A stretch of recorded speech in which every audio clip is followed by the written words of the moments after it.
Well, welcome everyone to another episode of Coffee with Sales Engineers. As you'll notice, we're taking a different approach this year. So we will continue to bring sales engineers who have amazing stories and backgrounds and experiences of how they fell into this role. But in 2025, we're going to shift a little bit. In addition to those stories, we want to bring leaders and experts, people that are innovating in technology and bringing the right technology to sales engineers, and people that are helping develop sales engineering talent. So with that topic in mind, I'm super excited to welcome Steve Bullington to our podcast today. Steve, welcome to the podcast. Thank you, sir. Pleasure to be here. Why don't you give us a quick introduction about your role at Salesforce? I see you've had an amazing career both at Salesforce and academic. And then I want to get into some of the questions. You sit at this amazing point of view and perspective across both sales and sales engineering. And I'm looking forward to asking you some questions related to that. But give us a quick introduction about your role at Salesforce.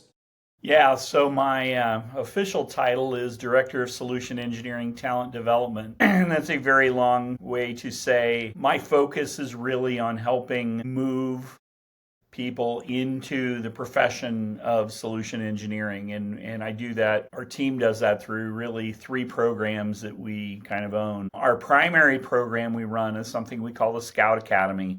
We're heading towards our 7th year. We're in our 14th cohort. We've had 265 people go through the program. Wow. And it truly is what gets me out of bed every. You are a university on its own with that many candidates going through the program. That's amazing.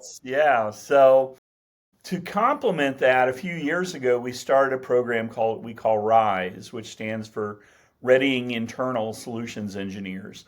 And the idea behind that was we had a lot of people coming to us saying, hey, I know so-and-so, they would really like to be, a solution engineer. How do they go through your program? Well, the Scout Academy is really designed for somebody within that first 12 months of graduating from college. So we took the assets that we had built for that and really created kind of a extracurricular training activity for our current employees. So the idea is that, they all are bringing a lot of internal Salesforce skills to the job, but how do we empower them with the right solution engineering skills? So customer-centric discovery, demo, those things. And that's been not only incredibly rewarding, but it's been successful as well. And then the third program that we run is an internal training program where our SEs train other SEs, and we call it the Black Belt program. And so we have subject matter experts that train their peers on products that may be outside of their day-to-day, role, but they become kind of that first line support for the rest of their solutions engineering team in that specific products. That's amazing. Between the three of those, it keeps us busy pretty much 365 days a year. I like the third one. Teaching is the best way to learn, right? So having those SEs, the subject matter experts, be empowered to pave the way and teach others, that sounds really amazing. I given what you just said, Steve, I can tell that you have macro trends of these masses of people that you're experiencing and watching their journey evolve. But before we go into it, when I was looking at your LinkedIn, I mean, you've done, academic, you've been, sales, your journey really started from sales engineering. I don't think 20 years ago you were thinking, one day I'll be leading these three programs to help sales engineers. How the heck did you end up in the sales engineering world?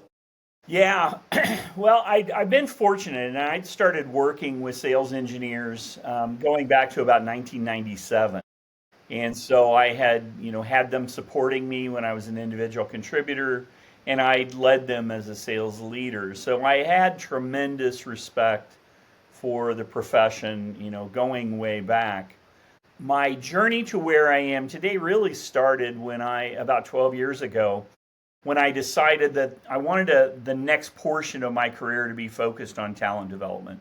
As a sales leader, I always felt like that was my strength, is, helping my team get better. And so I was very fortunate 10 years ago. I had an opportunity to go to a software company that was based here in Indianapolis called Interactive Intelligence. At the time, the chief revenue officer wanted to start a sales university program to train recent college grads to be account executives, and I was very fortunate to be brought on to build that. So we built that I built that program from scratch, ran 2 cohorts, set up our first summer sales internship program. Everything was rolling along very nicely, and then, as always happens in tech, we got bought by one of our competitors, and they didn't want to do that anymore. Right. So at that point, they shifted me over. I ran global sales onboarding for about a year and a half, but I had truly kind of found, my place in life, running an early career talent program. It's a very big difference doing a global sales onboarding where you've got 35 or 40 people in a room for a week, and then 6 weeks later you have another 35 or 40 versus Right. an early talent program where, at that point in time I had 8 recent college grads. I had them, it was the 9 of us in a room together for 4 months. Yeah. I got to know them, I got to know their families, I got to know their dogs, I got to know their girlfriends, all that, and just truly found a passion for it. Fortunately, Salesforce had decided, and we had a very forward-looking executive who wanted to start to bring in younger talent into the role, bring in more women, bring in more people from underrepresented groups, and quite frankly, nobody goes to college to be a solutions engineer. That's right. So she recognized that in order to bring these people in, we were going to have to give them some additional role-specific training that college didn't prepare them for. And so I was very fortunate to be brought in to help as part of the initial team to start this. At the time, we used to have everybody move to Indianapolis. For that first cohort, we had 50 people. They spent 6 months here in Indianapolis, and we trained them up and sent them off into the world, and kind of continued in that vein for up until March of 2020, and then COVID started to pivot, and so now we run smaller cohorts. We run usually 10 to 15. We run them twice a year, but we do it in more of a hybrid model. So we do a lot of the daily content online, and then we bring them together for 3 weeks, 3 one-week experiences over the course of their 5-month training.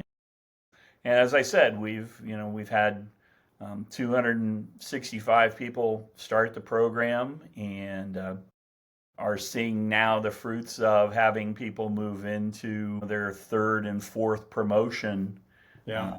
And from some of those early cohorts. So That's amazing. Yeah. That's really that's unique, and I know only big companies, mature companies, can even offer this type of flexibility and program, right? Most of the companies I've worked at, they were sales training, Yeah. and SCs were invited to Yeah. attend the sales training, and there weren't really topics that were SC specific, right? It's like we were kind of co-learning with our sales reps, so I'm sure all the cohort members kind of benefit from program curriculum, the whole process designed around the profession itself.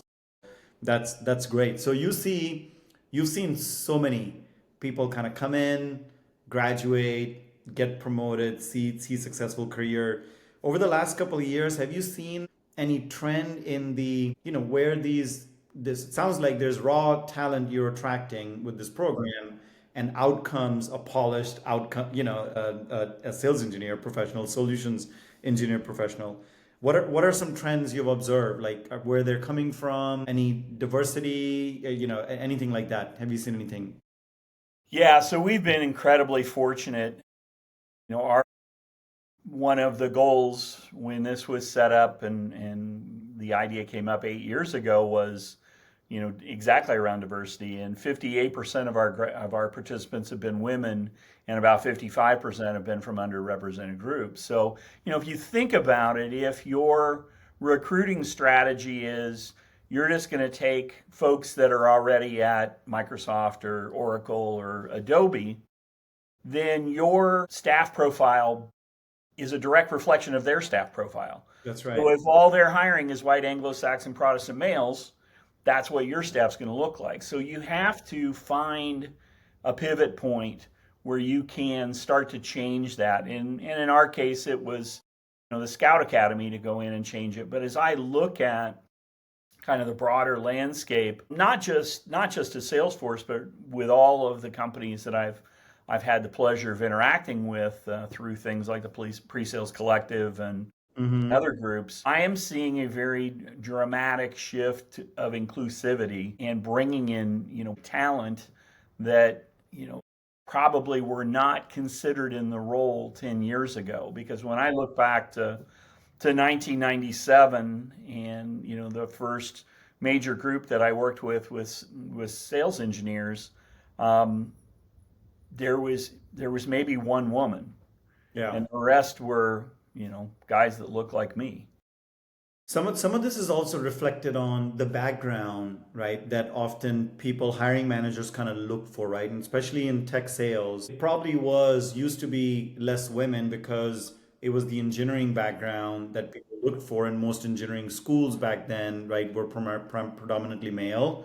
Have you, and obviously I love the fact that on the podcast, I've brought in, individuals who were, a chef or Yeah. math teacher, right? Have you seen, is there any one profession that you're seeing a lot of shift from? Like I remember one of the podcasts, somebody mentioned that when we had the real estate downturn, right? A lot of the real estate agents who were good at presenting and sales, right, kind of moved into tech.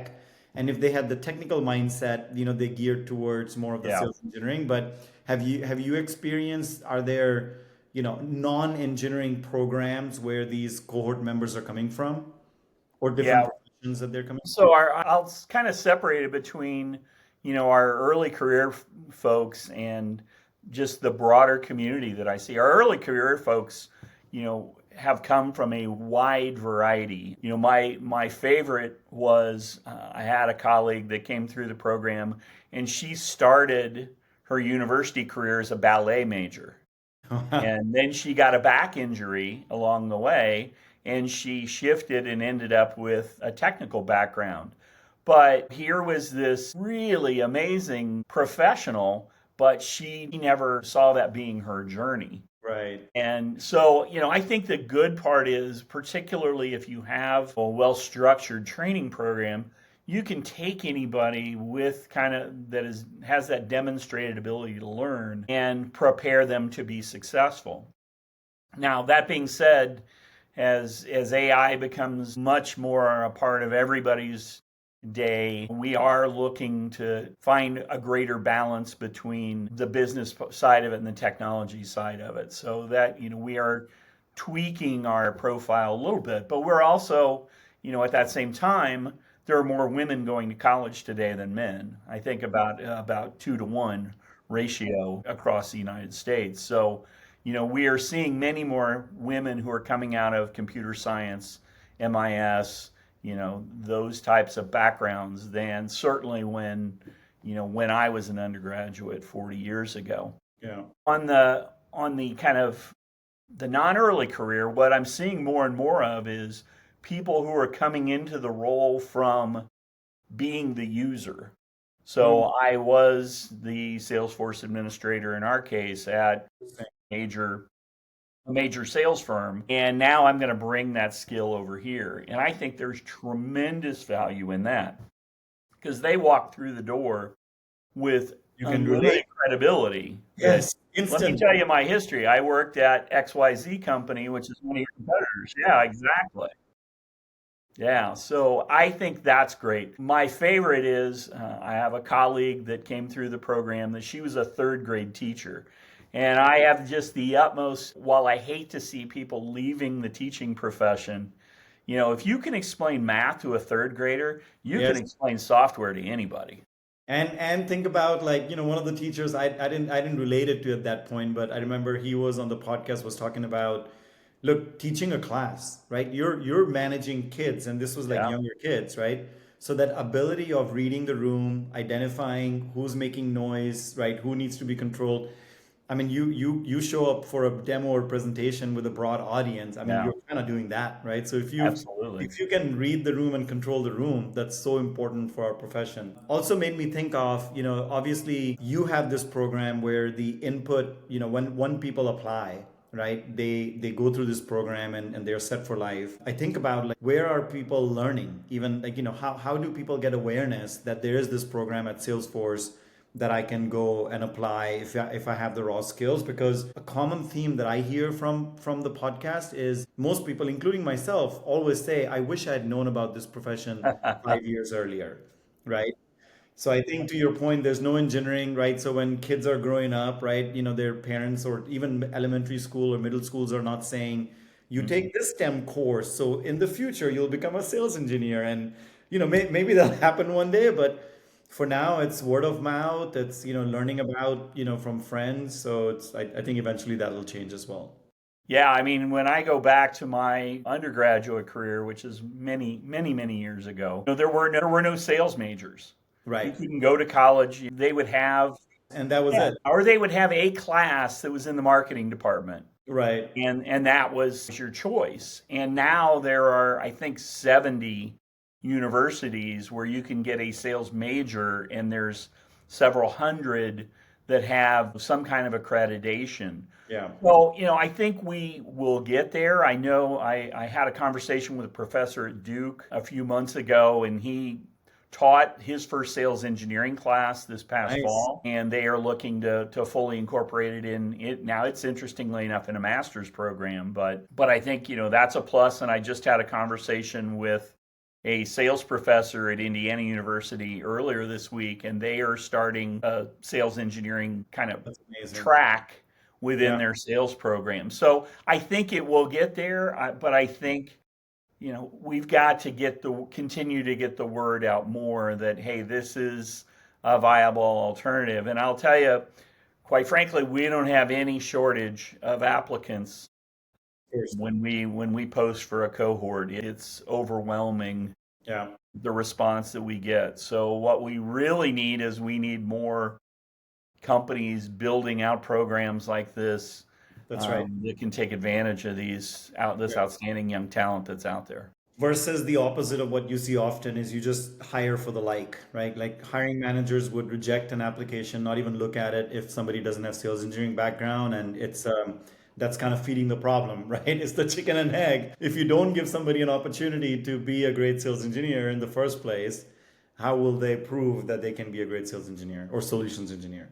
Yeah, I mean, that was the point of our Rise program is we had these people. I mean, we've had people that had 10 years experience, but they were in customer success. Right. And, I would argue those skills are almost totally translatable. So what we needed was a certification that would, be recognized internally that, hey, these people are prepared to take on these roles. And, in fact, a great example, we had a woman who was a customer success graduate of our program, because at one point we had customer success in the Scout Academy. She had graduated from that program almost 6 years ago and been in customer success ever since. Came to us and wanted to move into solutions engineering, and not only got through the program but then got the lead solution engineering role because she had that much strength around the product. So, but she needed the demonstration. She had those specific solution engineering skills that would unlock that. Yeah, yeah. Without the program, she would have never known, right? Right. Last question. You have seen so many sales reps in your journey. You've seen so many sales engineers. What are top three characteristics when you think about, oh my God, this individual, he or she was one of the best sales engineers or one of the best sales reps? What are top three qualities that come to your mind about both sales engineers, solutions engineers, and sales reps? I would say two of the three are the same for both of those roles. So I'll start with solution engineering. To me, the number one is technical aptitude. Hmm. You don't have to have a master's in computer science or whatever, but you have to be very comfortable learning whatever the next thing is. I finished my master's degree in information and communication sciences in 1999. If I would have stopped and said, okay, I have this master's, I don't need to go pick up anything else, Right. I'd be totally irrelevant today because literally 95% of the technology I learned about is not a thing anymore. You have to have somebody that wants to continue to learn and has the aptitude to pick it up. And that to me is on both sides. So that's both the SE and the sales rep. The second thing is just an innate curiosity.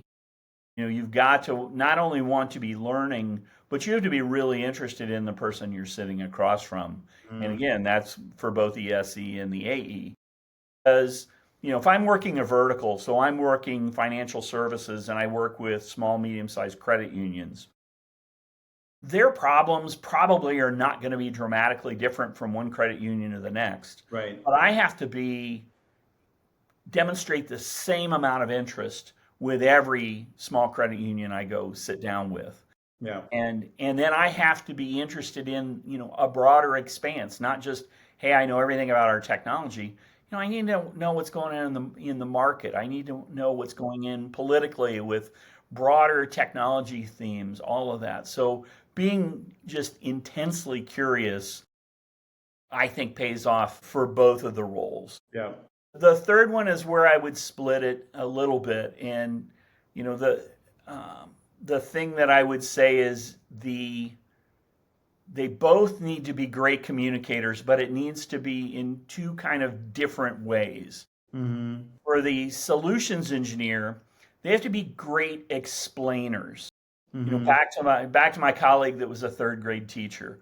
One of the things that makes her an amazing solutions engineer is she is really great at explaining things in ways that are meaningful to the audience. Right. And so you've got to be that really great explainer. And if you're an account executive, you've got to be a really great question asker. And the SE does too, but you've got to get them through that first third of the buying journey, which is building up interest. Well, that's making those connections. Because if you can't get there, we're not going to need the solution engineer. Because there's not going to be interest there. So, when and I go back and I started in a leadership role when I was 25 years old, and I learned very, very quickly that those were the three things that I was always looking for. Yeah. With everybody that I've ever interviewed. Because if you bring those three things to the table and you tie that together with a solid work ethic, we can get you where you want to go. Yeah. But if you're missing any of those core components, we're just going to fail. And that's how that's the reality of it. Spot on. Spot on. I mean, obviously you've seen so many of these characters and those all resonate. And I think from the AE standpoint, always be questioner, right? This is something I'm experiencing as now the chief revenue officer of an early stage startup, is the listening, right? Yeah, It's absolutely. ever discovery, right? And it's discovery really never ends. And we have this perception that in the early stages of the sales cycle, you discover and qualify, and then you tell and show and demonstrate. And the reality is that because of that intellectual curiosity, you're always learning about the prospect and looking for ways that you can add values. Those were amazing 3 favorite characteristics. Thank you for sharing those insights and sharing your journey with us, Steve. Really appreciate having you on the podcast. Thank you for joining us. Have a great day.